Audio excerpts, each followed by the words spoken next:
Centro de Acopiadores de Cereales Zona Puerto Quequén. Juan Leoncio Iriberri, cereales e insumos. Colegio de Escribanos de la Provincia de Buenos Aires, Delegación Necochea.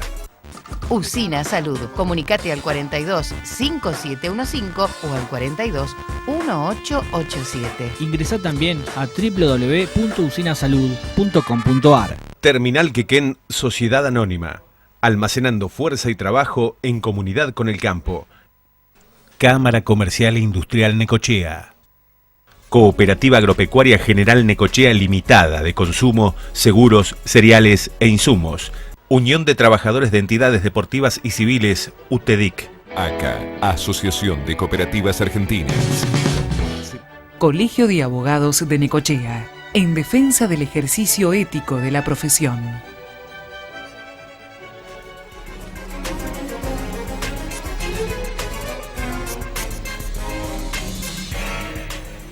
Muy buenas noches, bienvenidos a un nuevo programa del Ciudadano, como lo habíamos anticipado en el noticiero de TSN. En el primero de los bloques vamos a contar con la presencia, que ya está aquí en nuestros estudios, el flamante presidente del Consorcio de Gestión del Puerto de Quequén, Jorge Álvaro. ¿Qué tal? Buenas noches, ¿cómo le va? ¿Qué tal? Buenas noches, ¿cómo estamos? Muy bien, queremos conocerlo un poco más allá de que se hizo una presentación formal ante la prensa en esta misma semana. Usted es una persona que tuvo una empresa en su momento que la tuvo durante aproximadamente 30 años. 30 años, de 1984 hasta el 2014. Bien, y proviene del mundo empresario y del mundo político, porque bueno, también siempre usted recalcó que tiene una fuerte vocación militante, ¿no? Sí, claro. Yo, si tengo que pensar en años, yo empecé a militar en el peronismo universitario de La Plata en el año 1969. Bien, y allí tuvo contacto, conoció a Cristina Fernández o en el caso a Néstor Kirchner. Sí. Fue compañero de militancia del peronismo de los 70. En el año 71 había dos agrupaciones peronistas en la Universidad de La Plata. Una era FUR, donde militaba Néstor, y la otra era FAEP. Yo era conducción de FAEP, y ahí militó Cristina. Bien. Después nos unificamos. En el 73 nos unificamos y fuimos Juventud Universitaria Peronista y yo fui el secretario general. Y a Cuto Moreno, Carlos Julio Moreno, que es hoy por hoy diputado provincial oriundo de Tres Arroyos, por la sexta sección electoral, también lo conoce desde esa época. Tal cual, sí. Y él precisamente fue un poco el nexo para que finalmente Kicillof le ofreciera el cargo. Sí, Axel, sí, tiene mucho que ver Cuto Moreno con esto, porque primero yo tuve una charla íntima, éramos 4 personas, con Axel, por invitación de Cuto. Él quería que nos conociéramos. Esto fue en septiembre del 2019. Ya había ganado él las primarias, claro. Y ese día cumpleaños el Cuto, y nos juntamos en la casa de un compañero que vive casualmente frente al Congreso, es una casualidad, y bueno, me avisó si quería venir, y cuando me dijo que iba a estar Axel, sí, me vine. Claro. Ahí tuvimos una muy linda charla, muy de conocimiento, digamos, y un poco de tanteo también, ¿no? Claro. Yo no lo conocía, no tenía, obviamente, es de otra generación. Claro, y Axel es del 71, claro. Yo empecé a militar en el 69. Yo no tenía ni la menor intención de involucrarme en la política de la provincia de Buenos Aires. Claro, porque hay que recordar que usted estaba, y de hecho tiene domicilio hoy por hoy en Mendoza. Claro, yo integro una agrupación en Mendoza, claro. Pero bueno, yo a la distancia sentí admiración por la forma que él hizo la campaña en la provincia de Buenos Aires, digamos, se lo dije además, ¿no? Se lo dije, yo no soy lisonjero, pero a mí me parecía un soplo de frescura, primero porque él tenía un discurso con contenido, segundo que hay que caminar la provincia de Buenos Aires, ¿no? Yo he hecho campaña en Mendoza cuando para ser diputado nacional, tiene nada más que 18 departamentos. Claro, que son 135 facilísimo, claro, sí. Claro. Y bueno, y una cosa trae la otra, a medida que nos íbamos conociendo, íbamos profundizando en temas, a mí me impresionó muy bien. Pero no, yo no dije ninguna de esas frases de rigor, que tienen que ver con la palabra yo te puedo ayudar si vos querés. No, cada uno a su casa. No, yo no lo vinculé con eso. Además lejos, es toda mi vida, ¿no? Yo no ando pidiendo por la vida, nada, nada, y después se dio, nosotros todos los años, hace muchos años ya, en la primer fin de semana de diciembre de cada año, nos juntamos todos los que alguna vez militamos en la JUP de La Plata. Somos muchos, y se venía esa fecha, los muchachos lo organizan en La Plata, bueno, me avisan, y yo, por ahí se me ocurrió un día, estaba en mi casa, me parece que estaba regando, cortando el pasto, y digo, ¿y si le digo a Axel si le interesa? Y lo llamé al Cuto, le digo, mirá, el Cuto sabía de esto, qué sé yo, y le digo, ¿y si lo invitamos a Axel? No, dejá que le pregunto, me dijo. Y me llamó Axel a los 2 días, el Cuto le dio mi teléfono y me llamó y fue, y ahí volvimos a tener un intercambio ya un poquito más profundo e íntimo, digamos, claro, ¿no? Entre los dos. Él ya estaba para asumir, ya había ganado, así que bueno, yo lo único que hice fue desearle mucha suerte, y ahí quedó. Y ahora, a mediados de año, en junio, un día me llama Cuto otra vez, pues eso tiene mucho que ver con esto, sí, y me habla del proyecto de Axel, así genéricamente, de orientar todos los puertos de la provincia de Buenos Aires en un esquema más coordinado, más organizado por la gobernación, etcétera, etcétera, con más cercanía incluso.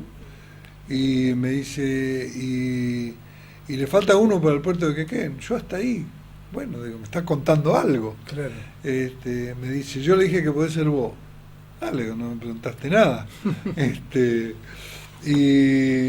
Bueno, qué sé yo, si ya me había pasado, yo le dije una frase que tiene antecedentes, ya me había pasado en el 2005.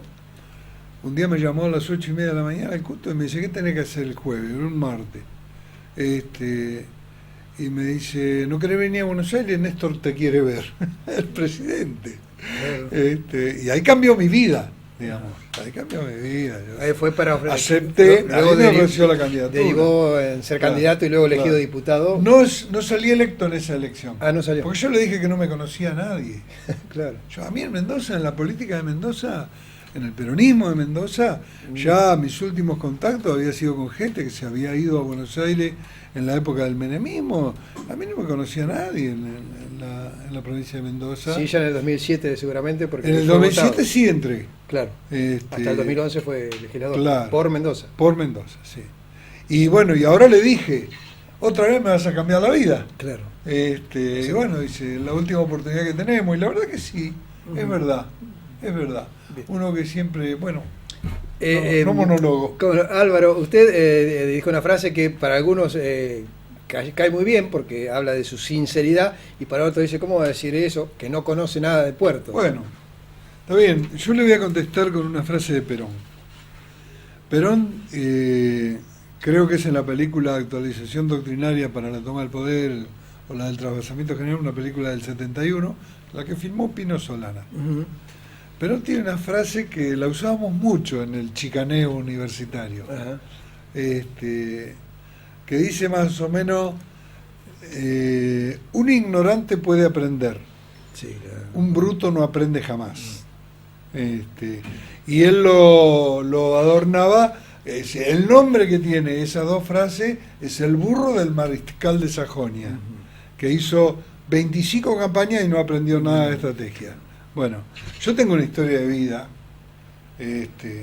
en la política, que algo se aprende de las relaciones entre las personas y las relaciones de poder. Sí. Y en mi vida como empresario, yo no heredé una empresa, No. yo hice una empresa. Claro, incluso dijo en la conferencia que fue su mayor orgullo el hecho Totalmente, de porque yo puedo contar algún día, no sé, por ahí, cuando tenga algunos años más me voy a poner a escribir, pero puedo contar cómo empecé y a dónde la llevé en 30 años, ¿no? Claro. 30 años que para mí, no solo el sacrificio que implica, porque es de trabajo manual también, yo hacía líneas eléctricas, aéreas, subterráneas, sino el sacrificio que era para mí no estar en la política. algo que le apasionó siempre, pero que por supuesto, lo postergó. Claro, yo a mis 26 años, cuando yo caigo preso, yo me había visto 3 veces con Perón. 2 de esas veces éramos solo 3 personas en la mesa. ¿Y qué circunstancia fue que lo detuvieron? Bueno, yo, obviamente yo era de la Juventud Peronista vinculada a Montonero, ¿no es cierto? Y como era el dirigente máximo de la Junta de La Plata, era conocido. Claro.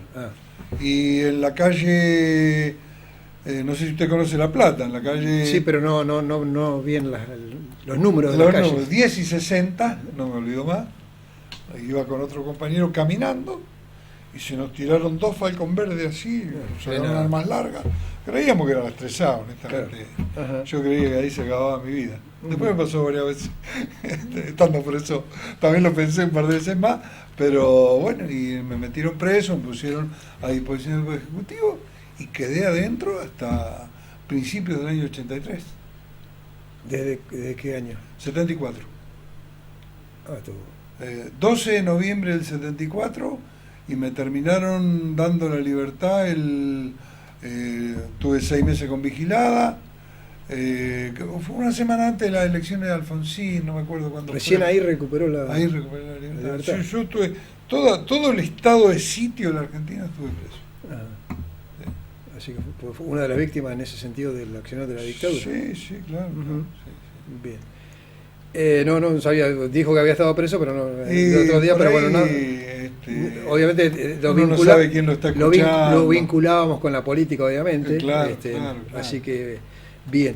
Y bueno, decía que a pesar, no pudo desarrollarse en la política porque se dedicó al mundo empresario. Claro. Y bueno, y ahí vamos al puerto, ¿no es cierto?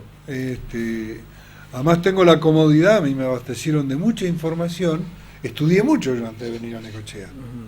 Lo que pasa es que necesitaba el contacto terrenal, el contacto físico. Obviamente, sí. Y bueno, yo además he encontrado en la gente de la estructura del consorcio la mayor de las colaboraciones para que es esto, cómo funciona esto otro. Y bueno, yo creo que además puedo poner ejemplos también de algún ministro actual o pasado que lo ponen de ministro y no tenían la menor idea, porque las repartijas de poder son así a veces, ¿no? Pero a ver, cuando vendí la empresa yo tenía 52 empleados. Sí. Esta empresa tiene 93. Está bien, ni comparar la facturación que tiene esta empresa con la que tenía yo, ¿no es cierto? Claro. Pero las reglas de las empresas básicamente, así en términos elementales, son muy parecidas. Álvaro, usted se refirió en varias oportunidades durante la conferencia mencionando al puerto de Quequén o al consorcio de gestión como una empresa. Sí. Este es precisamente el criterio con la cual piensa usted conducirla. Hoy por hoy es una empresa de naturaleza público-privada. La única parte pública soy yo, es mi cargo. Claro, sí, todo el resto sigue la lógica de una empresa tiene un privada. directorio que está conformado, tiene un representante del municipio y después los gremios, los operadores portuarios, los la cadena productora, primarios, exactamente. Sí. Los exportadores, son 8 personas que todas representan a los sectores que interactúan en el puerto. Yo creo que y además por lo que llevo conocido es una empresa en la parte empresaria, digamos, tiene un directorio y tiene todo su personal convencionado. Claro, eso es una empresa. Un gerente general, claro, y luego el personal. Claro. Técnicamente tiene todos los componentes de una empresa. Después, en cuanto a la parte estrictamente económica, sí, es una empresa superavitaria. Y si bien tiene algún punto de contacto también con el Estado, en tanto tiene que someter sus balances al Tribunal de Cuentas, sí, hasta ahí llega. Bien. El Estado, salvo en la persona del presidente, no interviene en el devenir de la empresa. No. Yo esto lo hablé con el gobernador, a ver qué quería que hiciera. Él simplemente me pidió que yo primero me empapara de cómo era y después que sugiriera, un poco lo que dije en la conferencia de prensa, que sugiriera de qué modo la empresa se puede dinamizar, de qué modo puede ampliar su oferta de servicios. Claro. Usted utilizó también la palabra logística y como que el intendente, iba a decir, el gobernador de la provincia le recalcó bastante ese tema, la cuestión logística. Sí. El gobernador tiene muy en mente, de hecho lo ha hecho en varios tramos, de reutilizar el ferrocarril como abastecedor de los puertos. Lo cual implica mucho más que Puerto Quequén, ¿no? Porque claro, tiene que estar en La Plata dentro de un esquema. Claro. En La Plata, por ejemplo, están con un anillado, están rehabilitando líneas, porque, bueno, todo esto es lo que yo dije en la conferencia de prensa, ¿no? Porque La Plata sí que va a recibir el derrame si Buenos Aires deja de recibir contenedores. Claro. Y ahí, bueno, es tramurbana, mucho más densa que la de acá. Sí. El ferrocarril es esencial, bueno, y así todo, ¿no? Álvaro, hacemos una muy breve pausa y continuamos la última parte del diálogo. Bueno, cómo no. Pausa comercial, ya volvemos.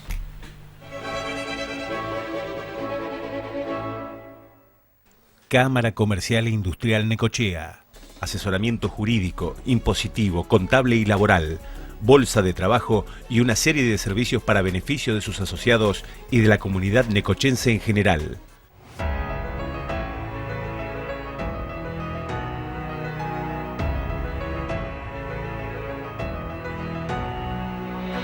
Comenzamos cada día marcando una realidad de trabajo orientada al servicio. Respetamos en cada decisión los compromisos y respondemos a los intereses del sector. Nuestra premisa de gestión es ofrecer un servicio público, sostenible y de calidad. Somos líderes en transparencia y calidad en logística agroexportadora.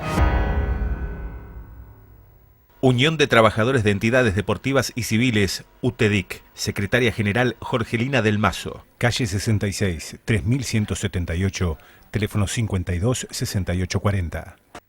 ACA, Asociación de Cooperativas Argentinas. Semillas, fertilizantes, agroquímicos, nutrición animal, acopio de cereales. Asociación de Cooperativas Argentinas no se detiene, siempre en pos del cooperativismo nacional.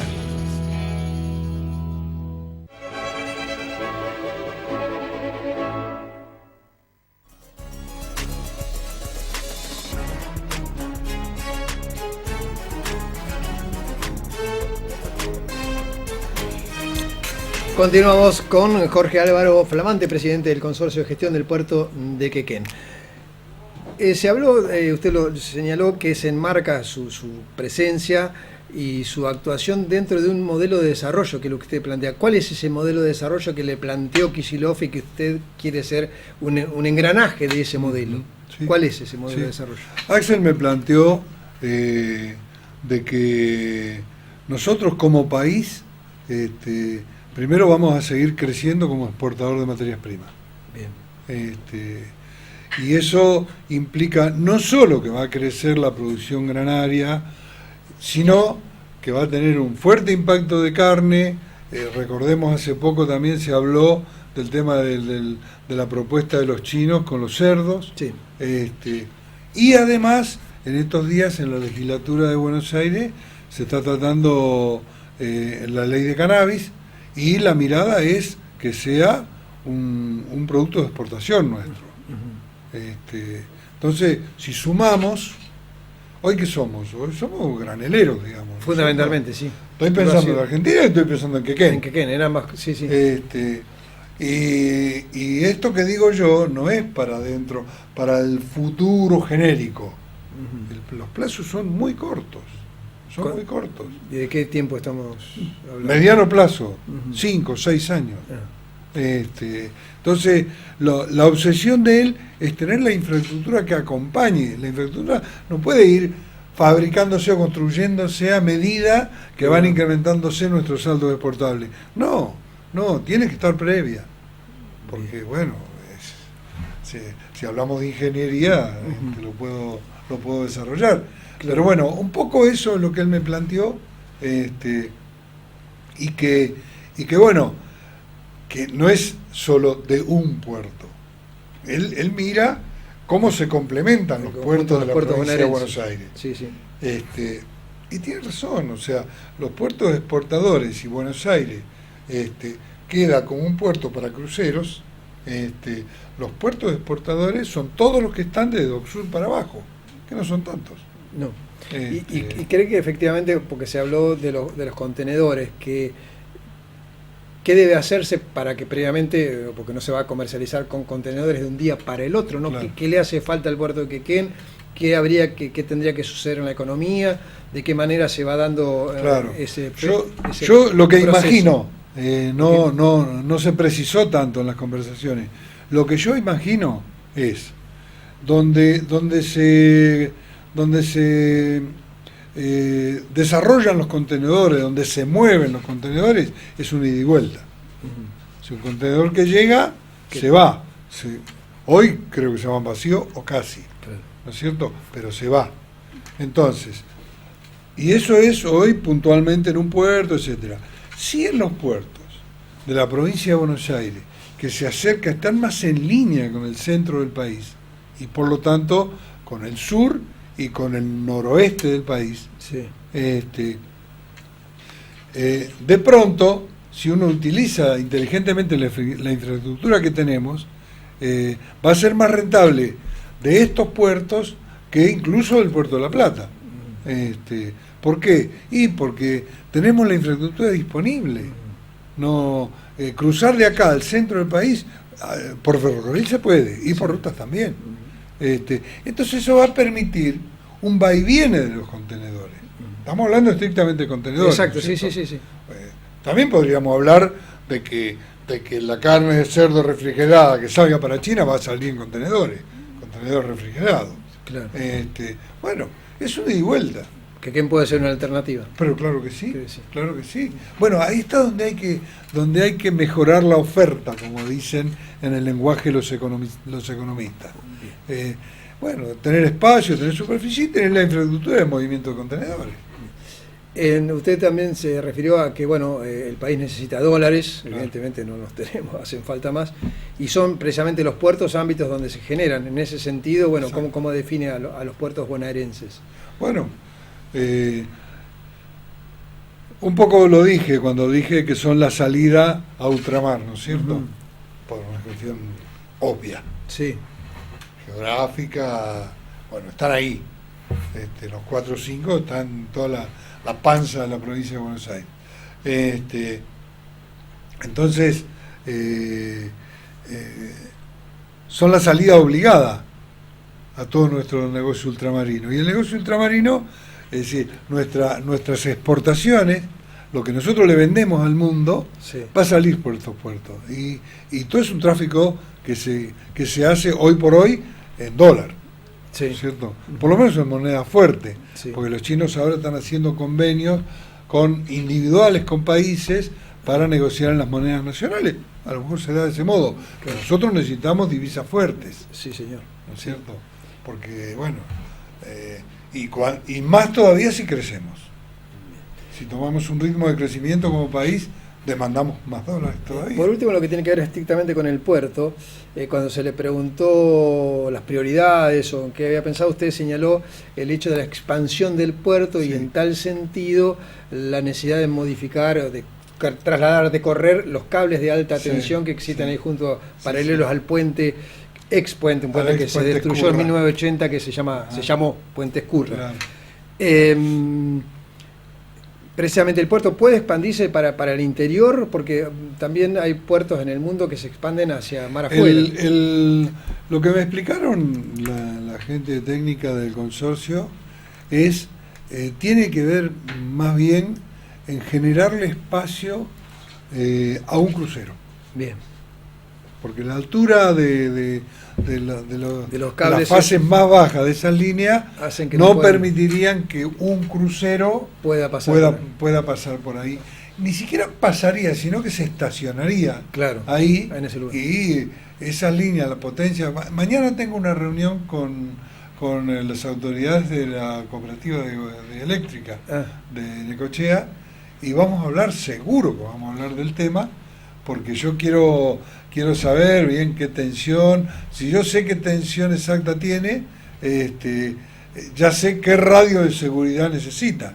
Bien. ¿No es cierto? Así que será uno de los temas son tensiones altas. A abordar. Bien. Sí. Sobre el puente Escurra, que también ya van a querer hablar con usted, porque es un proyecto de reconstrucción del mismo, seguramente. Todo lo que sea proyecto de ingeniería ya se va rápidamente a empapar, sobre eso no quiero abundar con cuestiones todas de golpe. Pero la última pregunta tiene que ver con una definición política que usted manifestó en la conferencia de prensa y que me llamó la atención, y para que profundizara un poco, porque usted dijo, voy a leer textualmente, que tiene una visión crítica de la vida política del país, incluso una misión cruzada, que esto implica incluso a su propia fuerza política a la que usted pertenece. Exactamente. ¿Cuál es esa visión crítica? ¿Qué es lo que cuestiona? Yo lo defino en pocas frases.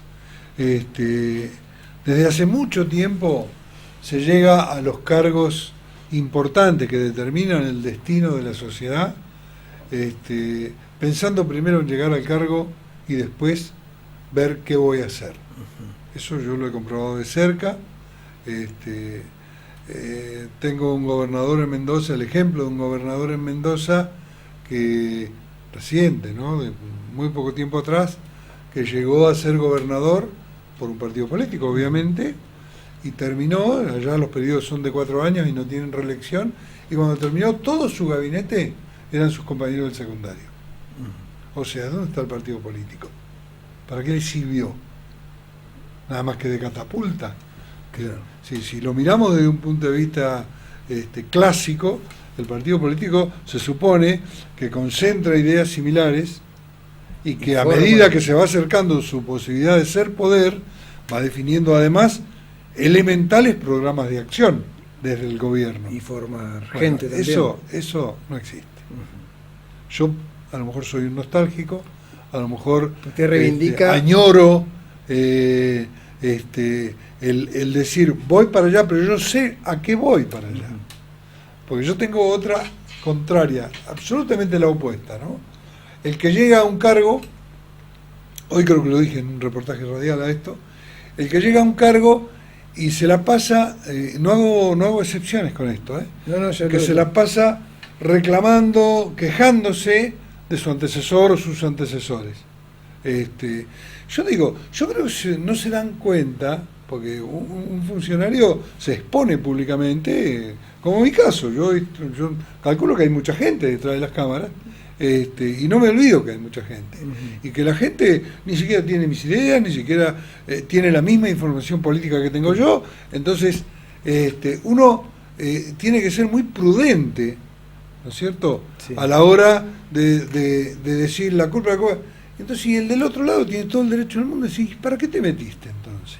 Que usted no se desconoce situaciones más allá que puede encontrarse con alguna sorpresa o algo más grave de lo que creía. Yo me pregunto mucho, y tengo respuestas estadísticas, históricas, ¿por qué la política no le ha dado respuestas a la sociedad argentina? Está en deuda Está en deuda. El 83 a la fecha. Yo dije...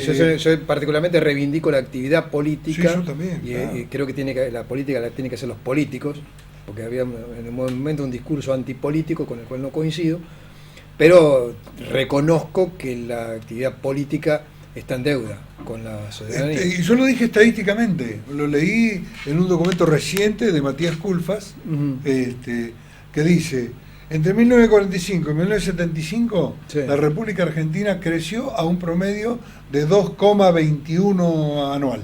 Bien. De 1975 al finales de 2019, creció al 0,50. Claro. Se redujo por 4 el crecimiento de la Argentina en un periodo de 30 años, Sí. 35 años. Sí, sí. Entonces, ¿de quién es la responsabilidad? De la política en general. En general. Exacto. En general. Bien.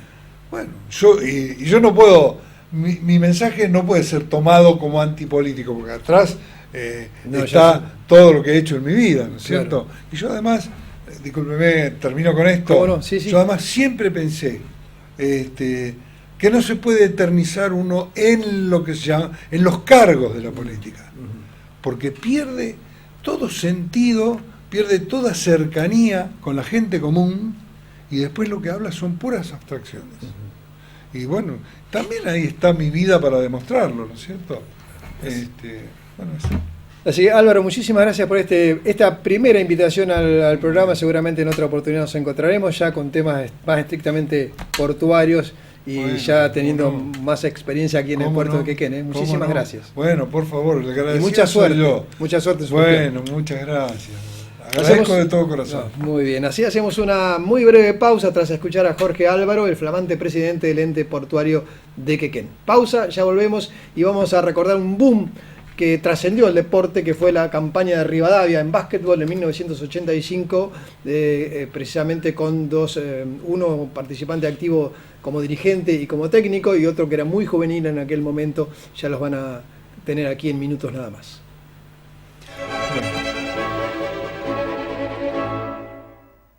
Cámara Comercial e Industrial Necochea. Asesoramiento jurídico, impositivo, contable y laboral. Bolsa de trabajo y una serie de servicios para beneficio de sus asociados y de la comunidad necochense en general.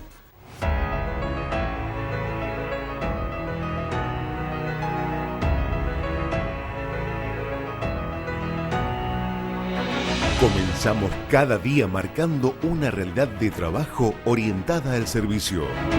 Respetamos en cada decisión los compromisos y respondemos a los intereses del sector. Nuestra premisa de gestión es ofrecer un servicio público, sostenible y de calidad. Somos líderes en transparencia y calidad en logística agroexportadora. Unión de Trabajadores de Entidades Deportivas y Civiles, UTEDIC. Secretaria General Jorgelina del Mazo. Calle 66, 3178, teléfono 52 6840. Usina Salud. Comunicate al 42 5715 o al 42 1887. Ingresá también a www.usinasalud.com.ar.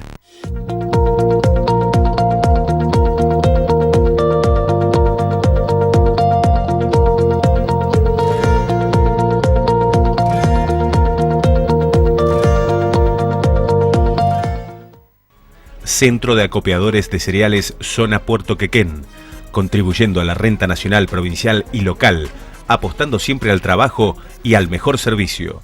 Los medicamentos de venta libre o recetados que se comercializan fuera de la farmacia pueden provocarle más daño que la enfermedad. Esta situación tiene remedio. El remedio está en la farmacia. Se lo recomienda el Colegio de Farmacéuticos de Necochea. SUTERIH, Sindicato de Trabajadores de Edificios de Renta y Horizontal. Secretario General Rafael Diácono. Diagonal San Martín, 1471, teléfono 43 66 31. Cooperativa Agropecuaria General Necochea Limitada de consumo, seguros, cereales e insumos.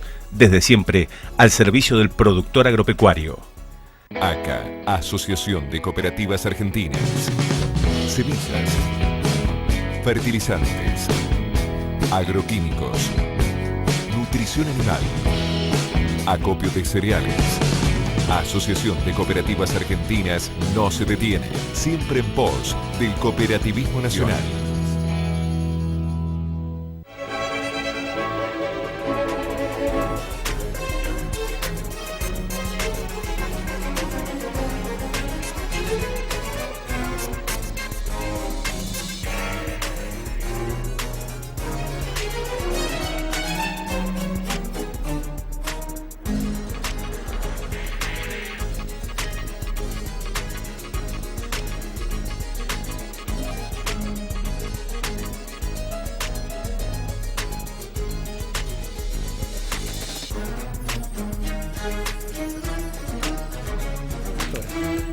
Estamos presentando lo que habíamos dicho que es el boom que fue Rivadavia en básquetbol allí por 1985. Se están cumpliendo 35 años y vamos a recordar, más allá de lo estrictamente deportivo, porque no es un programa deportivo que conduzco, pero sí, como decía, lo que fue que trascendió a lo estrictamente deportivo. Vamos a rememorar aquello con un emocionante relato de Juan Alberto Poteca en uno de los partidos claves de Rivadavia de aquel entonces.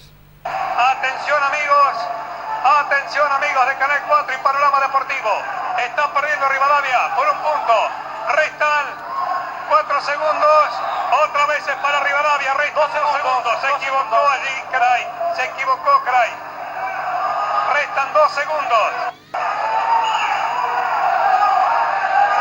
Vamos Cray. La pelota para Nil. Tiro Nil.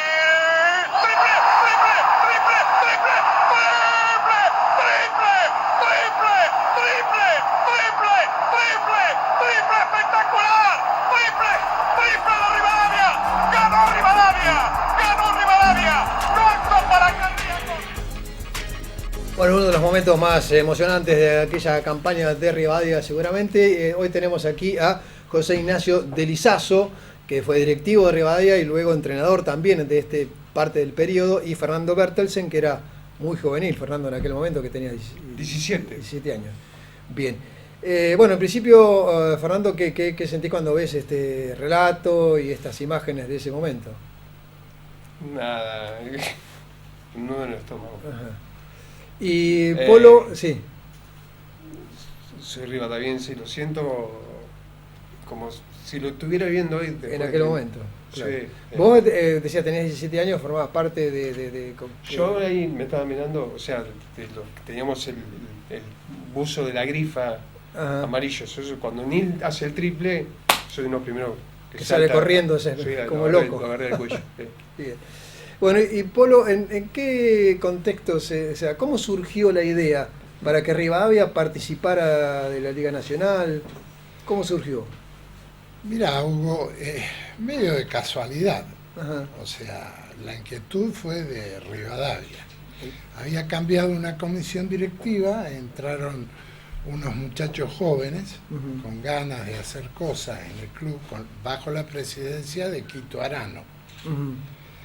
Y yo ya hacía como 10 años que había dejado de jugar. Bien. Sí, dejé en el 75. Sí, esto era el 85. Claro, ya 10 años de que había dejado la actividad profesional del básquetbol. Sí. ¿Estaba radicado en de nuevo en Necochea? Exacto. Bueno, y siempre fui al club, iba a ir al casino. Y un día me llamaron estos muchachos jóvenes, che, será muy difícil hacer un equipo de básquet. Y difícil no es, hay que contar la guita, ¿viste? Claro, o sea, depende cómo se ve. Bueno, pero esto y el otro, y ahí surgió la idea. Y nos fuimos dando manija. Si ustedes quieren hacer un equipo de básquet en serio, yo colaboro, le digo, no hay ningún problema. Tengo cientos y miles de contactos, y así fue. Y se comenzó a armar en medio las apuradas, porque esto era a mitad del 85.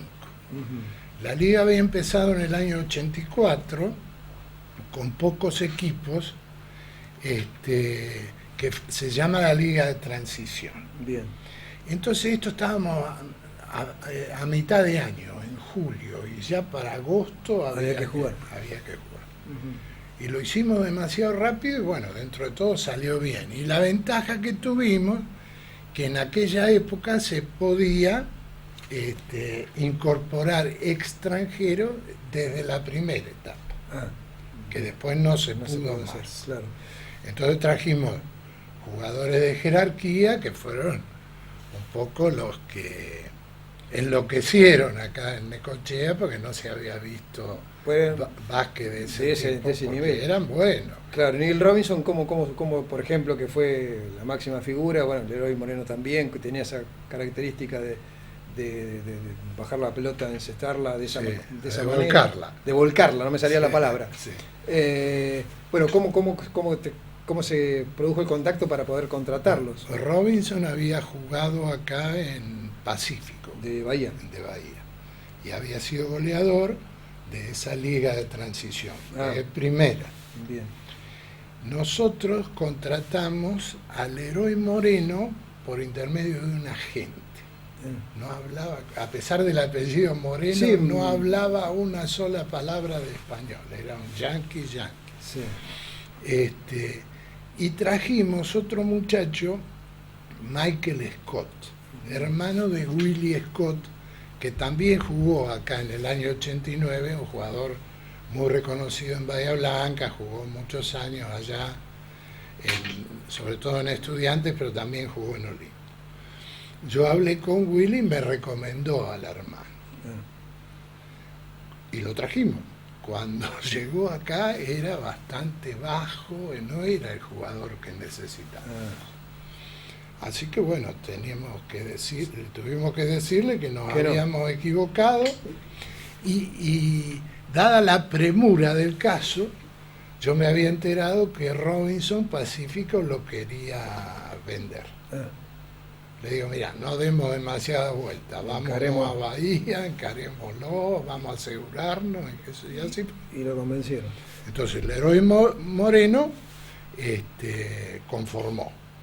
Más la dupla con Robinson fue realmente todo lo emocionante que pasó después. Claro. Y Alves, que era el técnico, el guayo, ¿verdad? Sí. Él, ¿cómo llegó a Rivadavia? No, él ya era técnico de Rivadavia. Bien. Ya estaba dirigiendo a Rivadavia el torneo local y las divisiones inferiores.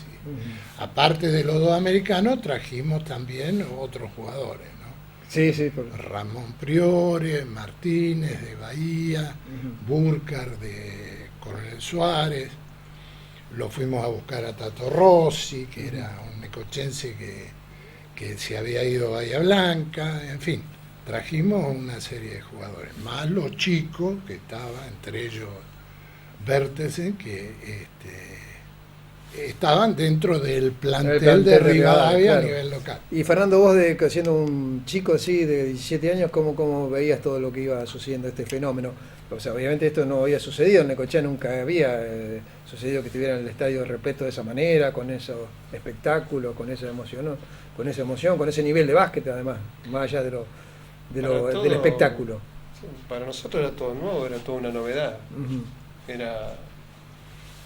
Hasta los entrenamientos se llenaba. ¿Ah, sí? Y sí, era como medio piso de deporte, ponerle ver los americanos. ¿Era motivador para los chicos el hecho de tener figuras así de tanta relevancia, de tanta...? Sí, mucho, aparte siempre aprender, mirar, ver. Aparte ahí estamos viendo la foto que estás con Robinson. Con Neil, eso fue el día que ascendimos a la B, de ahí del vestuario. Muy motivador. Yo aprendí mucho de Gastón. ¿Gastón Sadrogni? Sí, aprendí mucho de Gastón. Una excelente base, zurdo, muy difícil de marcar, claro, con un potencial, una velocidad, pero para todos los chicos, ya sea Sapo, Zacarías, Gustavo Rota, Alejandrito Wasowski, Cacho Santilli, para todos era algo nuevo. Bien. Obviamente muy superador al nuestro, que nosotros éramos básquetbol local y éramos chicos. Claro. Y Polo, en cuanto a la magnitud que alcanzó, ¿ustedes preveían que con esas figuras podía llegar a ese fenómeno? No, nunca. Necochea no tenía demasiada tradición basquetbolística, ni nosotros nos imaginábamos. Claro. Sabíamos que en algunas ciudades que no tenían justamente tradición se había producido un boom haciendo un buen equipo. Y bueno, tal vez decidimos tratar de imitar alguna de esas ciudades y salió todo muy bien. De hecho, el mismo Tandil o Tres Arroyos, de ciudades acá cercanas, también lo hicieron y tuvieron relativamente cierto éxito. Y en el deporte a veces uno se plantea si apuntarle al semillero, como se dice, a las bases, o generar grandes figuras para atraer y para que haya buenos equipos. algunos hablan de una mixtura. En ese sentido, ¿cómo fue esta experiencia para que luego que dejara algo a Rivadavia y al básquetbol local, fundamentalmente, Polo? Y la diferencia era muy grande. Claro. No tuvimos el suficiente tiempo como para ojo, estuvimos 5 años en la liga. Sí.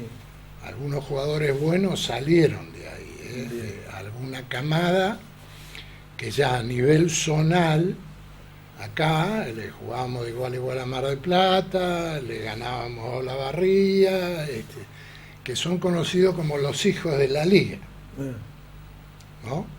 O sea, se mejoró. Claro, exacto. Pero faltó continuidad, o sea, no me cabe ninguna duda a mí que si hubiese mejorado muchísimo el nivel de Necochea, si hubiese tenido continuidad un equipo de élite. Claro. Ahora, en ese sentido también es algo difícil, ¿no? El hecho de darle continuidad a un proceso, claro. Fundamentalmente por lo económico, ¿no? Claro. Nosotros, la verdad que fuimos medio irresponsables, ¿no? Es como si salimos ahora y nos está esperando gente acá afuera y nos dice, che, ¿y si hacemos un equipo de básquet? Y claro. Bueno, y vamos a hacerlo, ¿viste? Pero sin tener base de nada. Claro, y la ciudad... Y eso se paga, eso se paga. La ciudad acompañó. Bien. Sobre todo al principio, los 2 primeros años fueron extraordinarios.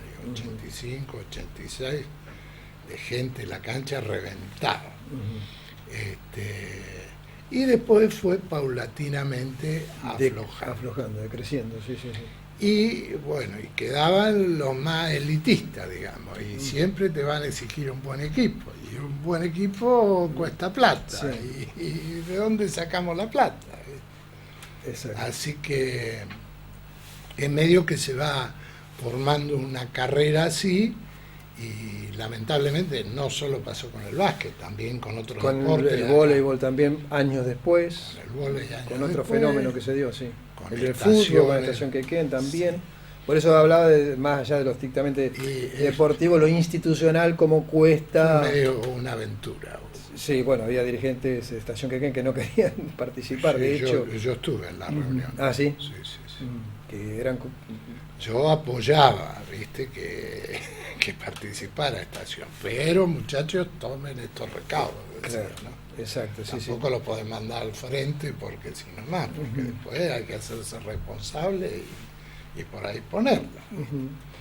Fernando, vos que, bueno, esto pasa de 35 años, chicos que han nacido después, quizás lo pueden haber visto en los diarios, en los medios de comunicación, pero no lo han vivido. ¿Cómo definirías vos a este proceso que vivió Rivadavia, este boom del básquetbol de ese entonces, estos 5 años de participación en la liga a los que aludía Belisazo? Yo opino igual que él, que no tuvo continuidad fue una lástima porque, como dijo Polo, de acá habían nacido los hijos de la liga, que era un equipo muy bien formado por Santiago Cuñado, el chico de Guzmán, Martínez, Toro Garramón, Fernando Yorno. Eran unos chicos que se habían fogueado, ¿viste? Mezclándose con los americanos y con la liga, ¿no? Pero es algo que uno lo tocó vivir como jugador, mirándolo, a veces entraba, a veces no, pero era una cuestión de decir, che, a ver, de acá tiene que salir algo. Nos fortalecíamos jugando en Mar del Plata, claro. Que es lo que apostaba también Rivadavia, ¿no? Jugar en la liga para foguearnos, para nosotros era nuevo, pero la continuidad esta era de seguir con algún equipo más o menos a nivel local, como hablaban recién de Estación Quequén, del vóley, lo que fue el Casín. También. ¿No? Y Polo, bueno, hubo etapas, vos comenzaste como dirigente, gestionando de alguna forma, y en algún momento por determinadas circunstancias tuviste que asumir la dirección técnica del equipo. Técnico en el ascenso, de la C a la B. Y después me quedé un año en la B, que fue el plazo que me di. Si ascendíamos a la A, no sé qué iba a pasar, ¿viste? Claro. Pero en realidad no lo siento al tema de la dirección, de ser técnico. Es distinto que ser jugador, ¿no? Claro. Y a veces uno no sabe expresar, porque cosas que son sencillas para uno como jugador, porque ya nació con eso. Claro. Después hay que saberlas explicar. Transmitir, claro. Hay que saberlas transmitir. Y bueno, posiblemente no era mi mejor faceta dentro de lo deportivo, y decidimos un día traer otro técnico y yo volví a ser dirigente. Dirigente, claro. Sí, así fue el tema. Bien.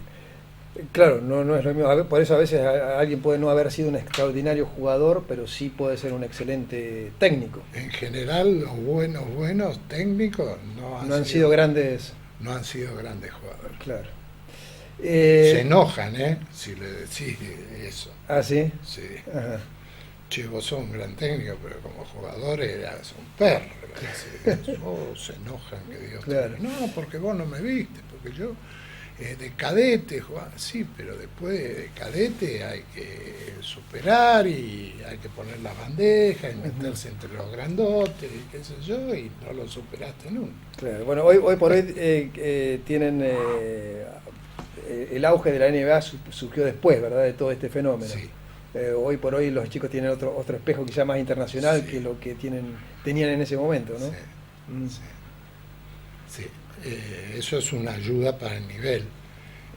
El pibe ve otro nivel de básquet y bueno, la Liga Nacional también ayudó mucho, que nosotros fuimos uno de los pioneros, ¿no? Y yo te puedo asegurar que no llegamos a la A por esa cosa que tiene el destino, ¿no? Claro, sí, pero no teníamos base, no teníamos estructura, no teníamos dirigentes. Si bien algunos de los muchachos aprendieron muchísimo, pero no teníamos una base como para que ya tendría una experiencia como dirigentes, claro. Yo te decía hace un ratito, salimos los tres, che, vamos a hacer un equipo de básquet, y bueno, cuando vos empezás de la categoría más abajo, pero no sabés si tenés éxito. Claro. Bueno, de allí que algunos clubes de fútbol... Que fue lo que nos pasó, Hugo. Nosotros empezamos de abajo y tuvimos éxito. Al año siguiente tuvimos que hacer un equipo muy superior. Muy superior, claro. Sí, sí. La inversión, los viajes más largos, todo... Se va haciendo cada vez más difícil. Se va acumulando. Cada vez más difícil. Si no tenés estructura es imposible. Por eso es muy difícil que se vuelva a repetir algo como esto, ¿no? Que se vuelva en el actual contexto más todavía, pero igualmente no es algo difícil.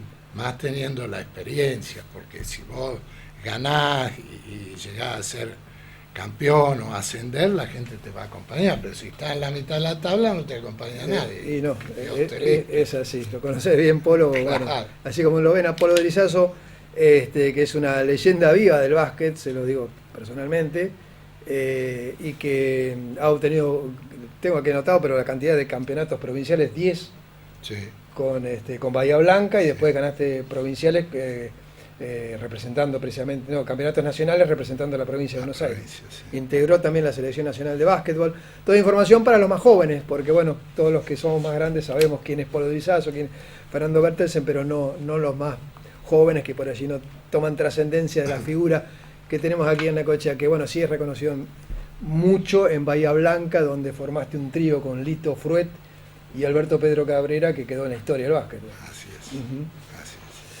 Así que bueno, muchas gracias, Polo, por estar presente esta noche. No, una sorpresa. Bueno, la vida nos hizo que fuéramos amigos en la vida de alguien que admiré como deportista. Y Fernando, muchísimas gracias por recordarnos y también ocuparte de todas las fotografías que hemos visto en este programa. Fueron aportadas por vos, que te has encargado de mantener viva la memoria de lo que fue aquella campaña extraordinaria que hizo Rivadavia, ¿no? Y de las cuales formaste parte, los dos distintos lugares, pero fueron parte al fin de esta historia. Sí, no, gracias a vos, Hugo, y a Canal 4.